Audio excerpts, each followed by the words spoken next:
mempersiapkan diri menanti kedatangan Yesus. Salah satu perkataan yang ditulis di bawah panggung ini, supaya kita itu boleh menjadi saksi Kristus setiap hari. Saudara, supaya kita boleh menceritakan tentang Yesus yang luar biasa. Setuju? Boleh katakan amin. Saudara, Alkitab mencatat bahwa kita ini adalah umat yang nanti akan dijemput oleh mempelai Kristus. Saya masih ingat, saya pernah share di sini juga tentang bahwa kita suatu waktu akan bersama dengan Tuhan. Tapi saudara, hari ini kalau kita terluputkan 2 tahun mengalami hal-hal yang sulit, seharusnya itu menjadi pemikiran yang penting dalam hidup kita, supaya kita tahu bahwa jika Tuhan masih memberikan kesempatan Anda dan saya hidup, artinya ada hal yang akan kita jalani bersama dengan Yesus. Setuju? Boleh katakan amin. Saudaraku yang kekasih, ada orang berpikir masih lama Tuhan datang. Betul saudara, tapi Tuhan bisa datang secara pribadi. Tuhan bisa datang ketika bahkan kita tidak tahu waktu itu akan datang. Kemarin ada seorang teman saya lagi dengarnya pulang. Aduh, rasanya saudara ya, sepertinya saya pikir, aduh Tuhan, jangan-jangan besok ini saya pulang, saya sudah buat apa? Betul nggak Bapak Ibu? Kemarin teman saya meninggal juga, itu masih muda, saudara. Tapi puji Tuhannya, selama beliau hidup, kayaknya 40 tahun, saya tahu separuh hidupnya itu untuk melayani Tuhan. Luar biasa. Dari saya masih pertama kali ikut Tuhan, mereka sudah main musik dan melayani Tuhan. Saudaraku yang kekasih, bagaimana kita mempersiapkan diri untuk menantikan Yesus akan datang? Kita adalah mempelai. Ada satu kisah yang kita tahu bersama, saudara. Kisah ini tentang 5 gadis yang bodoh dan 5 gadis yang bijaksana.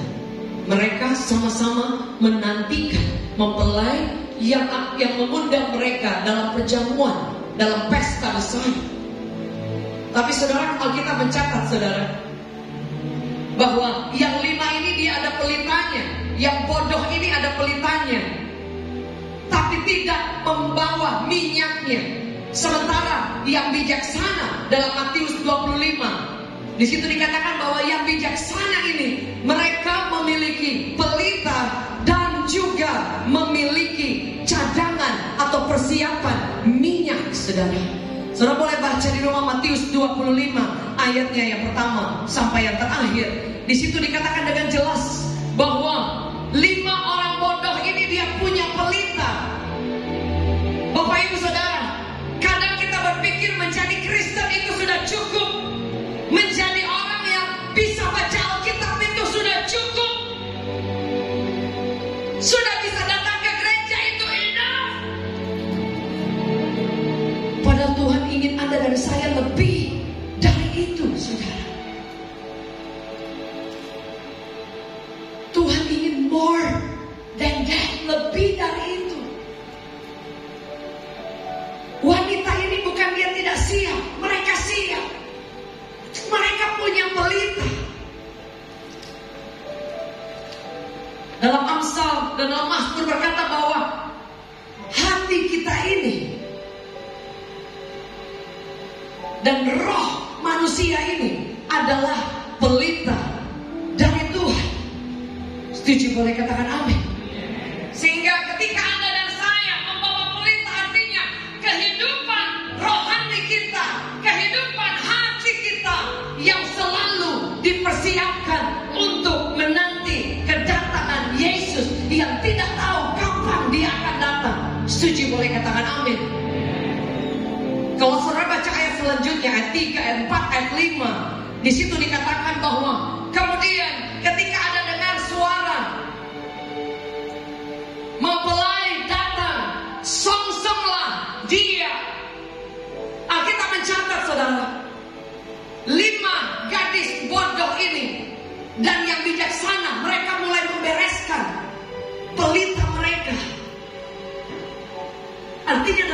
depan kita Bapak Ibu, membereskan hati.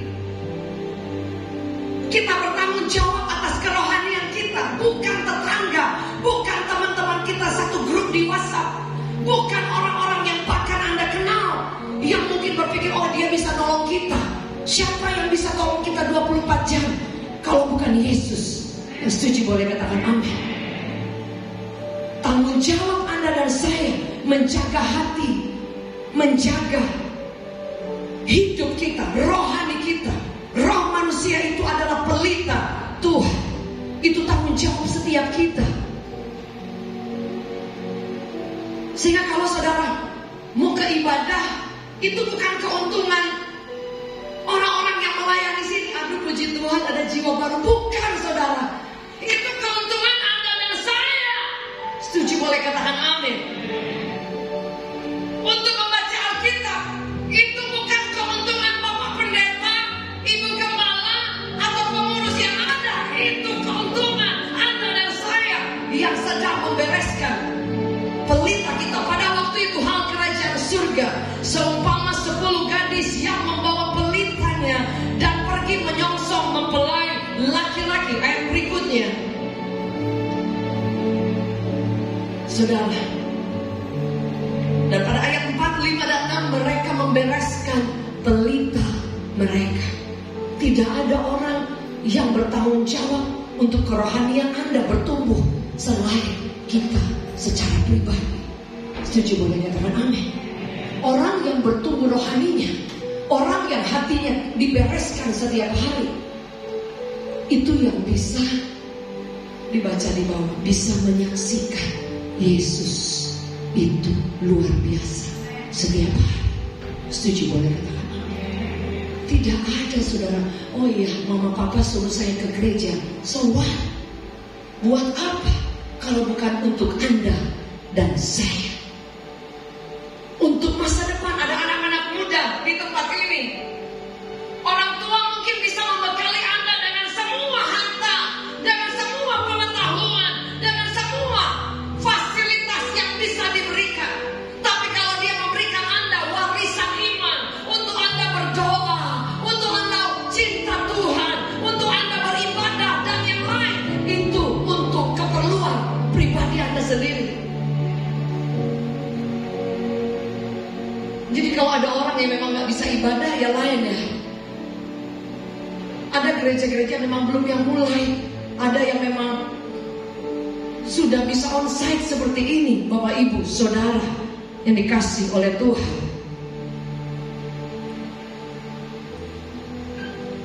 Seharusnya itu adalah buat kepentingan kita, Pak. Kita tidak pernah tahu. Boleh saya naikkan? Ketika Bapak Ibu sedang beribadah, Tuhan sedang menyembuhkan. Setuju boleh katakan amin. Ketika Bapak Ibu sedang beribadah, hadirat Allah menjangkau anak-anak kita yang tadinya bergaul bebas. Kan kuasa Allah itu turun mengalir atas setiap kehidupan kita. Yang setuju boleh katakan amin. Ketika Bapak Ibu sedang menyembah Tuhan, Alkitab mencatatkan orang yang beribadah dijauhkan dari semua yang jahat. Air minuman, roti makanan, dia siapkan saudara. Keluaran 23 ayat 25. Jadi kita beribadah, Anda datang ke rumah Allah bukan untuk kepentingan yang lain. Itu kepentingan pribadi. Berhubung ketika kita membereskan hati kita. Setuju boleh katakan amin. Sampai hari ini saya pribadi adalah orang yang sangat bergantung kepada Tuhan. Sangat bergantung. Oh bukan karena oh ya ada jadwal pelayanan kemudian saya berdoa. Enggak saudara. Mau gak ada jadwal pelayanan pun saya tahu bahwa hidup saya karena anugerah Tuhan. Saya tahu saya harus mempersiapkan diri. Karena mungkin nanti malam Yesus akan datang. Boleh kita beri tepuk tangan yang terbaik. Dinaikkan dan volumenya dinaikkan. Bapak Ibu Saudara yang dikasih oleh Tuhan, apa bagian kita untuk bereskan hati? tugas kita. Ada orang yang mereka ke gereja siang dan malam, bahkan sorry saudara ya, tapi tidak memiliki keinginan untuk membereskan hati. Hidup dengan kepahitan, hidup dengan kekecewaan, gosip sana gosip sini gak berhenti, tapi cinta Tuhan jalan. Loh,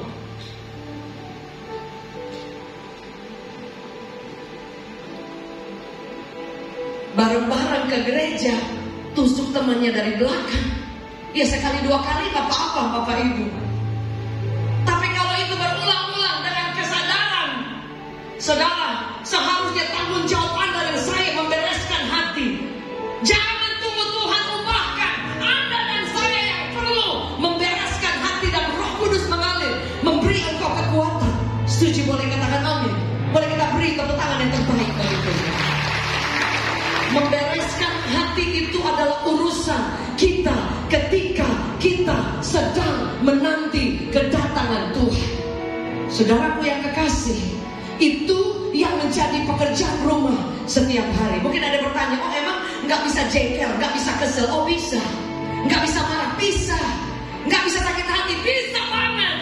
Tapi ketika Anda membiarkan sakit hati, kecewa, dendam, itu menghalangi rencana dan Allah dalam hidup kita dan membuat pelita kita mati. Buat apa Anda menjadi Kristen? Menjadi Kristen yang radikal atau tidak sama sekali? Saya percaya itu saudara. Sebab itu mari Bapak Ibu Saudara, keinginan untuk mendekat kepada Allah, keinginan untuk mengejar Allah, keinginan untuk membereskan hati, keinginan untuk membiarkan Roh Kudus turun supaya roh kita ini dibangkitkan, itu keputusan kita. Boleh katakan bersama dengan saya, itu keputusan saya. Pendeta, orang-orang hamba-hamba Tuhan di sekitarnya hanya bisa berdoa buat saudara. Ada di tempat ini Bapak Ibu yang siang malam terikat dengan dosa, tapi pengennya masuk surga. Anda stay di sana terus. Anda pikir Tuhan masih lama akan datang. Kalau kita mencatat apa yang ditabur, itu yang Anda tuai. Kalau ada di tempat ini anak muda remaja, Anda belajar menjaga kekudusan, Anda belajar mencintai Tuhan luar biasa. Tuhan sendiri yang akan membuka jalan-jalan yang hebat atas hidupmu. Yang setuju boleh beri tepuk tangan yang terbaik. Oh, saya lihat kesaksian banyak sekali, saudara. Ada seorang anak dibesarkan dari ayah yang sudah meninggalkan dia waktu mereka masih kecil. Orang tuanya hanya jualan, maaf saudara, bukan promosi. Dia nggak tahu mau jualan apa, dia hanya jualan asuransi. Tapi bisa menyekolahkan anak sampai ke luar negeri, saudara. Dia bilang, cuma Yesus yang luar biasa. Cuma Yesus. Bapak Ibu, mungkin ada yang bawa Grab, bawa Gojek, atau jualan online, apapun itu. Bapak Ibu, saudara, ketika Anda mendapatkan Tuhan, ketika Anda dan saya sungguh-sungguh mencintai Tuhan, berkat itu datangnya dari Tuhan. Anak-anak muda remaja, waktu Anda akan habis untuk hal yang sia-sia, atau waktu Anda akan menjadi maksimal di mata Tuhan dan engkau mengejar yang utama dibanding yang lain. Tuhan sendiri yang akan membuka jalan-jalan yang Anda tidak pernah pikir. Salah satu anaknya baru lulus dari Australia, kemudian diterima lagi di Amerika dengan beasiswa penuh, bahkan mendapatkan uang jajan sampai nangis teriak. Siapa yang melakukannya?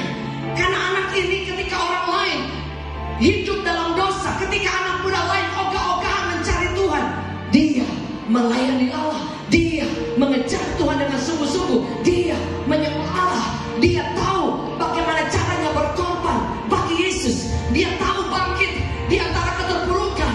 Ketika tidak ada ayah, dia sanggup berjalan karena dia tahu dia punya Bapa yang luar biasa, yang sekalipun ayahnya dipanggil Tuhan, bapaknya bertanggung jawab atas hidupnya. Setuju? Boleh katakan amin. Boleh kita beri tepuk tangan yang terbaik. Keluaran 23 ayat 25 ada di layar. Tetapi kamu harus beribadah kepada Tuhan Allahmu, maka aku memberkati roti makananmu dan air minumanmu, dan aku penyakit dari tengah-tengahmu. Penyakit itu tidak hanya penyakit jasmani, bisa aja penyakit secara jiwa, depresi, mental illness, tekanan, hal-hal yang tidak penting. Kadang Anda hidup di tengah sampah. Apa itu? Omongan orang, omongan negatif yang merendahkan, yang melemahkan, adu domba, kepo, dan banyak hal yang tidak penting. Boleh katakan bersama dengan saya, tidak penting.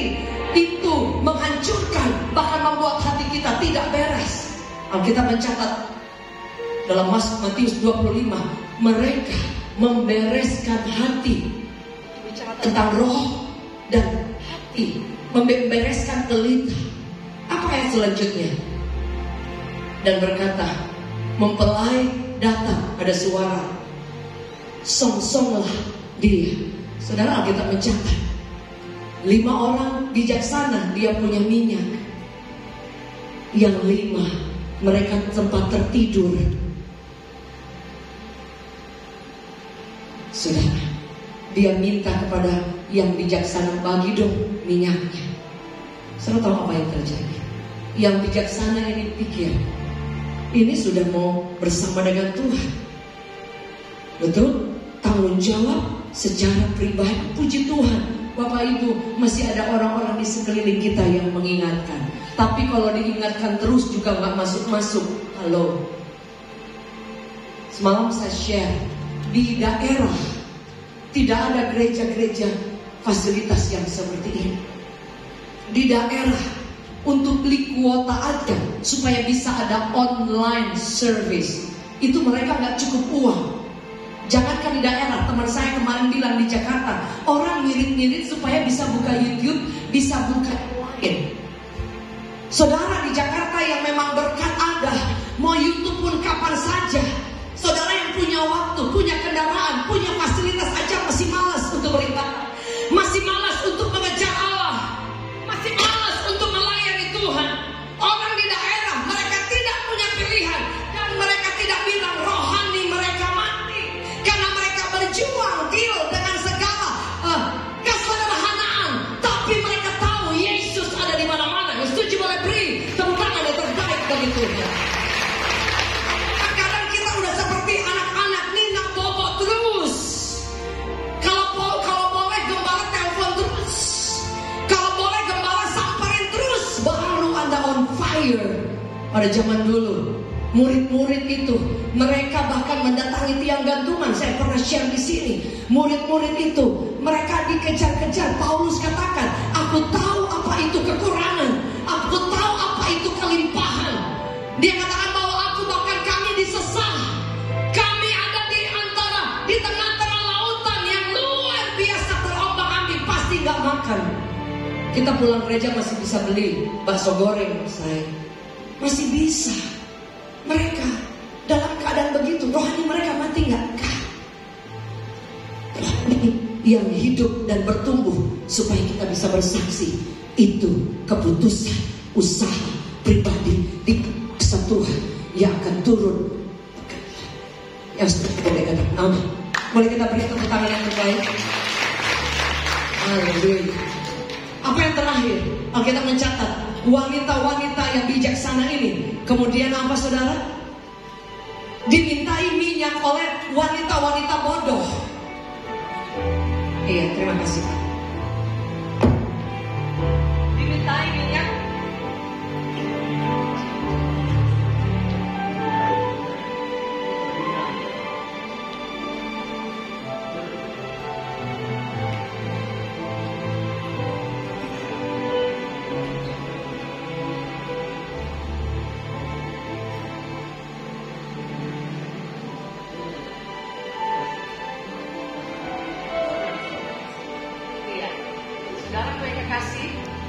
Jadi wanita-wanita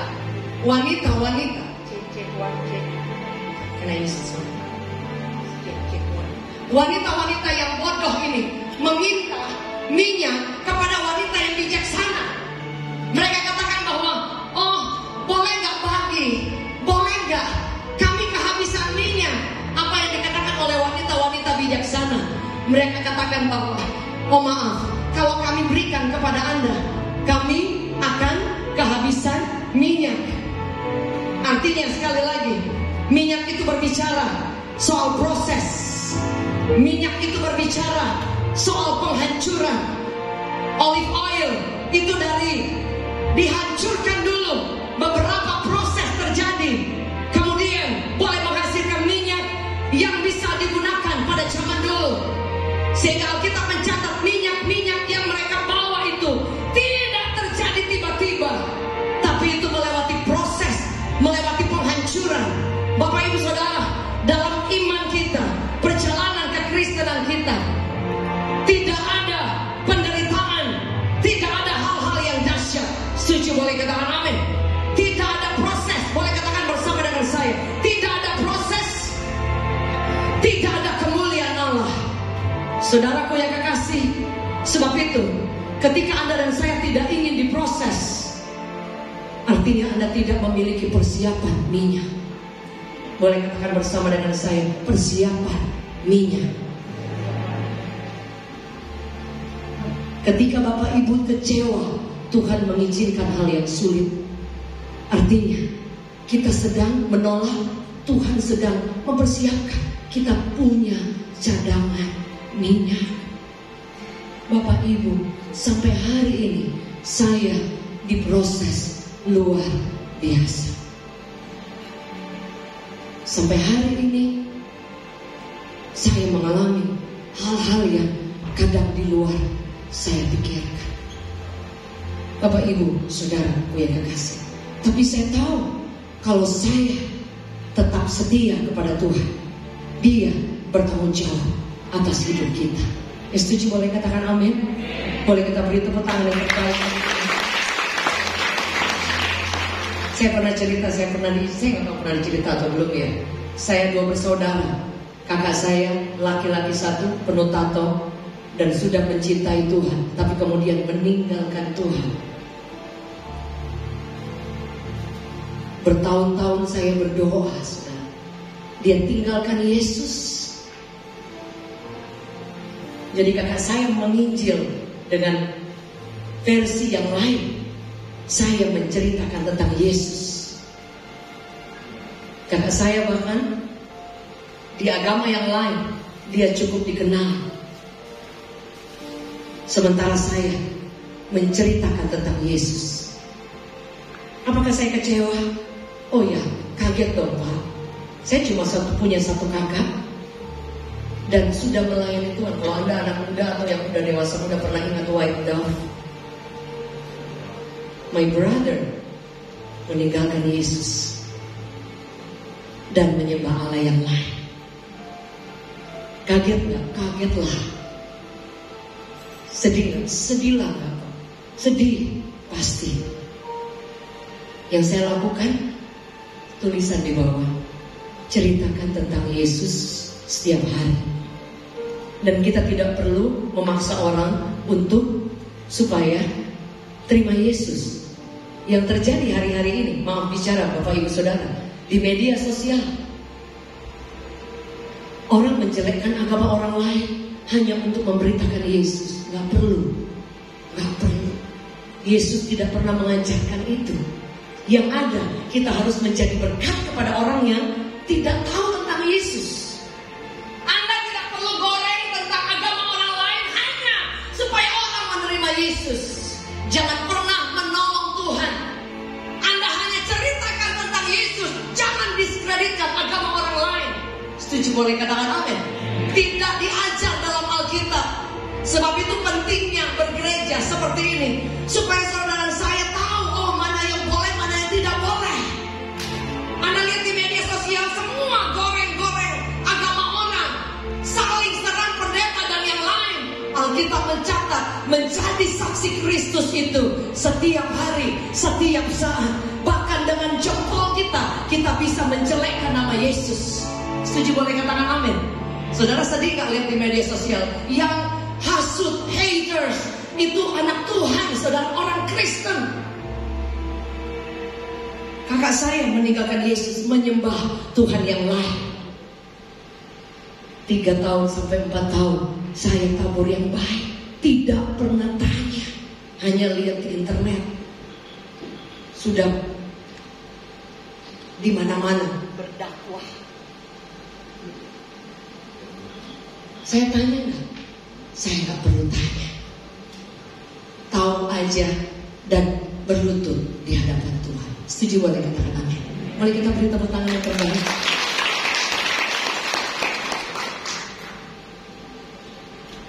Awal tahun kemarin Tuhan menjawab doa.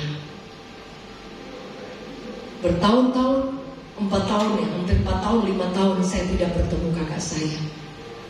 Saya tidak menjelekkan, saya tidak bersaksi kalau dia meninggalkan Yesus. Saya tidak menginjili dia, saya tidak jelekkan agama yang dia anut saat itu. Saya hanya berdoa dan tabur yang baik. Kalau ulang tahun, saya kirim bunga. Dijawab, nggak dijawab, nggak apa-apa. Buktinya memang tidak ada hubungan, terputus. Tapi saudara tahu apa yang terjadi? Awal tahun kemarin, Yesus mendengar tangisan bertahun-tahun. Kakak saya berkata, saya mau mengikut Yesus kembali. Yesus kita luar biasa. Hubungan kami seperti pada zaman dulu, ketika tidak pernah seperti pada zaman saya bertumbuh remaja dulu. Saudara, Yesus sanggup bukan? Nggak perlu Anda jelekkan. Oh, kamu salah. Ayat ini bilang ini nggak perlu, saudara. Itu bukan urusan kita. Setuju boleh katakan amin. Supaya apa? Kita mau sabar di tengah proses. Setuju boleh katakan amin. Itu masih hal kecil, masih banyak lagi Bapak Ibu Saudara. Tuhan izinkan proses dalam hidup saya. Saya tahu Tuhan sedang memunculkan minyak. Kita ada persiapan. Setuju boleh katakan amin. Ada persiapan Pak. Karena Anda dan saya akan masuk ke surga, tidak ada persiapan minyak. Alkitab mencatat yang 5 yang punya persediaan minyak masuk ke sana. Yang 5 mereka mencari minyak, tidak ada lagi kesempatan. Bapak Ibu Saudara yang dikasihi oleh Tuhan, hari ini sudahkah Anda dan saya siap ketika Yesus datang? Mungkin nanti malam, we never know. Teman saya satu lagi 3 bulan lalu malam masih share makan malam bersama istri dan temannya. Masih muda, belum 50, masih lebih tua saya, saudara. Makan, sharing firman Tuhan, ngobrol, bercanda-canda. Pagi-pagi serangan jantung 30 menit lewat. Ada yang tahu gak? Sebab itu kita perlu mempersiapkan diri kalau Yesus datang esok. Setuju boleh katakan amin. Saya undang tim Praise Worship. Berapa di antara saudara yang mau berkata, Tuhan, urusan kerohanianku tidak tergantung orang lain. Urusan Anda dan saya melayani Tuhan tidak menjadi keharusan yang diharuskan. Itu kerelaan. Kalau Anda mau bereskan hati, Anda mau mempersiapkan minyak, Anda pasti mau melayani Tuhan. Setuju boleh katakan amin. Jangankan memberi, itu belum sampai di ranah sana. Memberi diri aja untuk Tuhan. Ikut beribadah saja, berdoa, baca firman, mau laut saja. Kadang-kadang kita hitung-hitungan dengan Tuhan. Jangankan untuk memberi, saudara. Itu akan datang dari sini. Saya selalu bilang, kalau Anda mencintai Tuhan, Anda akan mencintai pekerjaan Tuhan juga. Setuju boleh katakan amin. Berapa banyak orang yang punya uang, tapi pelitnya luar biasa untuk pekerjaan Tuhan. Oh man, ada banyak orang sebenarnya, saya ketemu punya banyak teman-teman yang luar biasa uangnya, pelitnya luar biasa. Sementara kadang orang yang biasa-biasa ngasih buat Tuhan, bawa persembahan, bawa perpuluhan, nggak pernah mikir, aduh ayatnya di mana ya? Nggak pernah, saudara. Jangan pernah engkau hitung-hitungan dengan Tuhan. Setuju boleh katakan amin.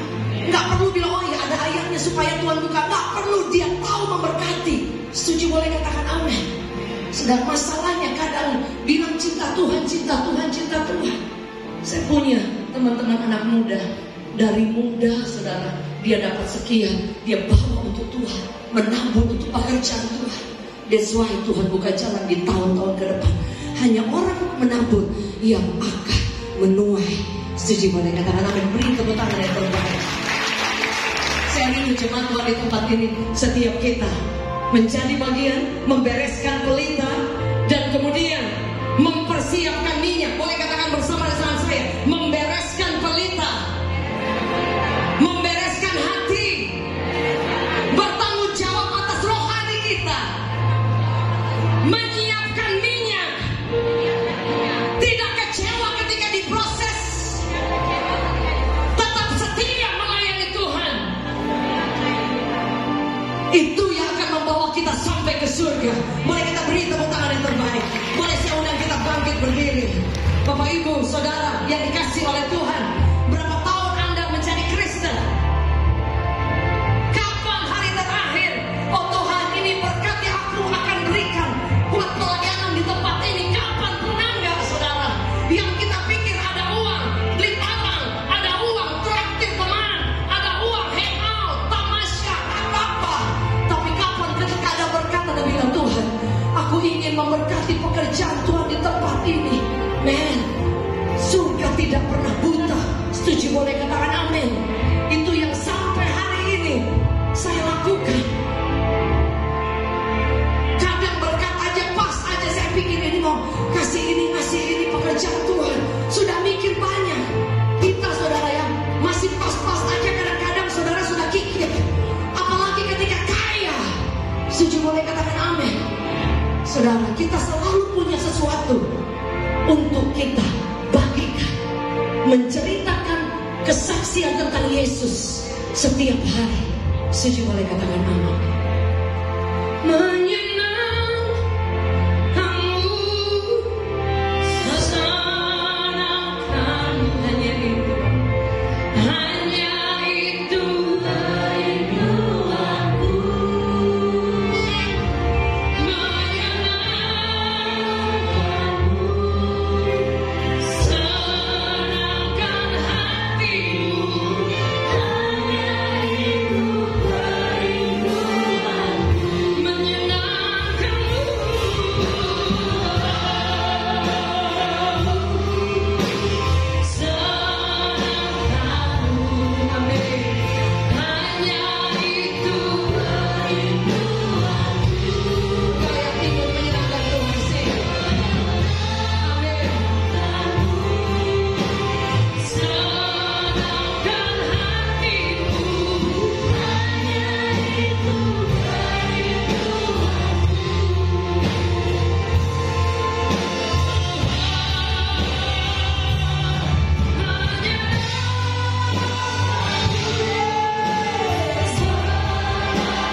Sebab pada waktu tanda diberi, yaitu pada waktu penghulu malaikat berseru dan sangkakala Allah berbunyi, maka Tuhan sendiri akan turun dari surga, dan mereka yang mati dalam Kristus akan lebih dahulu bangkit.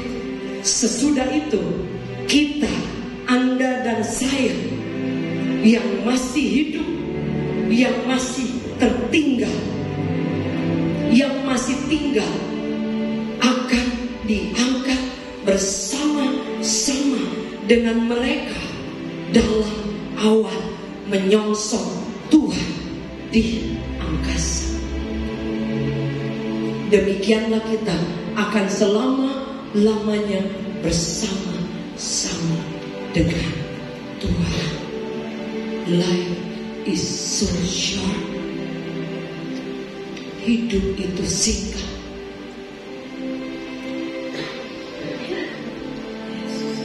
Jika hari masih ada, berapa di antara kita yang berkata, mulai hari ini aku tahu tanggung jawab membereskan hati dan kerohanian saya, tanggung jawab saya bersama Tuhan, di dalam Tuhan. Yang kedua, ketika saya diproses, artinya saya sedang mempersiapkan cadangan minyak yang akan membawa saya masuk ke tempat yang mulia. Jika itu doa saudara dan berkata, aku mau Tuhan, boleh angkat tanganmu lebih tinggi dimanapun Anda berada. Bapak Ibu, one day Yesus akan datang. One day orang yang masih tinggal akan menyaksikan di atas awan-awan Dia datang menjemput anak-anak, menjemput anak kesayangan yang sudah siap rela diproses, anak kesayangan yang tetap melayani Tuhan sekalipun keadaan tidak baik, anak kesayangan yang mau sungguh-sungguh menantikan Dia, mengejar Dia, beribadah, melayani Dia, bahkan yang tahu memberikan hidup pengabdian bagi Raja yang nanti akan turun di atas awan-awan. Pastikan tidak ada sendiri. Sebab itu kita perlu bersaksi, kita perlu berdoa, kita perlu membawa kabar baik kepada keluarga, kepada orang-orang yang lain, supaya orang-orang yang lain juga akan diangkat, dijemput oleh Yesus. Anda tidak masuk surga sendiri. Kapan hari terakhir Anda berdoa buat teman saudara? Anda main tiap hari. Kapan terakhir Anda cerita kepada keluarga yang Anda kenal setiap hari? Supaya mereka juga akan bersama-sama di tempat yang mulia. Kami angkat tangan kami di hadapan Tuhan. Bapa, kami mau di dalam nama Yesus meteraikan firman ini kepada setiap kami. Terima kasih Tuhan. Selama-lamanya kami berjanji, kami akan serius dengan Tuhan. Kami tidak takut yang lain, karena kami tahu Tuhan pencipta alam semesta menjaga kami